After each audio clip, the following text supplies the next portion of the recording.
Se donner la main est un témoignage d'unité. La poser sur la tête de quelqu'un, c'est une manière d'attester que désormais celui-là va se trouver sous la dépendance d'une autre tête, entrer dans un autre ordre de choses. C'est l'agrégation d'un membre nouveau à l'unité essentielle du corps sous l'onction une et indivisible d'un seul chef, d'une seule tête. L'imposition des mains est invariablement associée au Saint-Esprit, ou le Saint-Esprit, si vous voulez, est invariablement associé à cette imposition des mains. Ce qui revient à dire que le témoignage à l'unité du corps, qui est ainsi rendu par cet acte d'identification, est un témoignage à l'unité exclusive de l'onction. Le Saint-Esprit rend témoignage à cette unité essentielle, de sorte que même un Paul, si grand soit-il, si spécial que fût son élection, même un Paul qui reçut son mandat d'une façon si merveilleuse, ne saurait malgré tout cela commencer son ministère sans autre. Le Seigneur doit l'amener d'abord à reconnaître que la carrière qui va s'ouvrir pour lui est la carrière du corps de Christ tout entier, et que loin de lui appartenir en propre, son ministère sera le ministère du corps de Christ et non le sien. Eux donc, comme représentants du corps, posent leurs mains sur lui et lui disent, en substance, nous signifions par là que si tu pars pour accomplir ton ministère, nous partons avec toi. Spirituellement et dans la prière, nous serons toujours avec toi pour l'accomplissement de cette mission. Ne vous imaginez jamais que vous êtes sorti de l'Église pour entrer dans ce que vous appelez peut-être un ministère de carrière. Mettez-vous bien dans l'esprit, au contraire, que vous êtes parti avec l'Église pour accomplir le ministère de l'Église.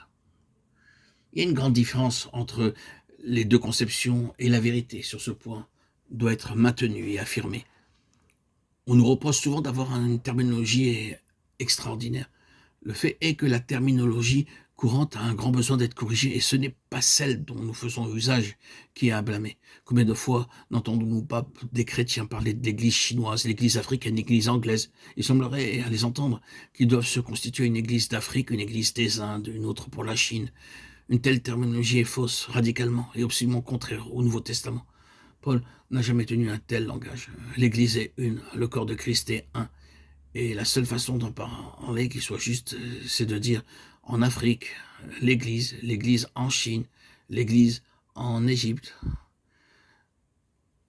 une seule église et un seul corps. La manière de dire des choses n'apportant pas une telle importance, direz-vous peut-être. Pourquoi en faire tant de cas? Au contraire, derrière ces expressions fausses, il y a des idées fausses. Quelle force pour l'Église si les principes néo-testamentaires avaient été observés? Quelle différence dans l'histoire des missions si chaque vrai messager était parti avec tout le corps de Christ derrière lui? Si le corps des saints avait pris sur lui de se tenir à la brèche avec eux partout où ils sont allés, quelle différence n'aurait-on pas constaté dans les résultats? Il y a une grande valeur spirituelle dans ce principe-là. Aussi, est-ce là la vraie portée de l'imposition des mains? Quand ces hommes quittent Antioche, les frères leur disent: nous allons avec vous, ce ministère n'est pas le vôtre, mais le nôtre à tous. Il y a donc un ordre de choses divines, célestes, derrière l'apparence extérieure. Nous devons chercher les principes spirituels. Et ce que nous avons ici, c'est le principe de l'unité du corps qu'on retrouve à l'arrière-plan de toute activité vraiment spirituelle. L'onction ne peut se manifester que dans la mesure où nous reconnaissons cette unité et où nous conformons notre vie à cette révélation de la pensée de Dieu.